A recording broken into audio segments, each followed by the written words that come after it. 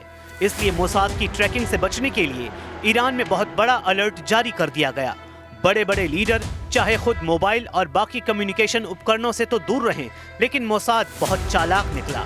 Israel की इस खुफिया एजेंसी ने ईरान की लीडरशिप को खत्म करने के लिए तमाम हाई प्रोफाइल लोगों के साथ चलने वाले या फिर उनके करीब रहने वाले बॉडीगार्ड और ड्राइवर या फिर अधिकारियों तक को मोसाद ट्रैक करता रहा। न्यूयॉर्क टाइम्स में छपी खबर में बताया गया है कि मोसाद लगातार ईरान के नेताओं, ईरान के कमांडरों और ईरान के परमाणु वैज्ञानिकों की लोकेशन ट्रैक कर रहा था। लेकिन इन सब की ट्रैकिंग इनके बॉडीगार्ड के फोन के जरिए की जा रही थी।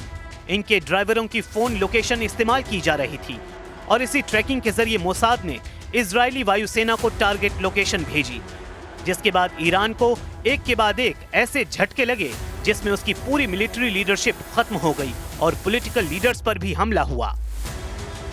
12 दिन के युद्ध के दौरान इजराइल के हमलों में ईरान के करीब 1000 लोगों की जान गई। इनमें उसके कई सैन्य कमांडर और वैज्ञानिक शामिल थे। इजराइल दुश्मनों के साथ एक जैसा सलूक करता है, चाहे ईरान हो या तुर्की। बदला भयानक होगा, इजराइल का बदला ऐतिहासिक ही होगा।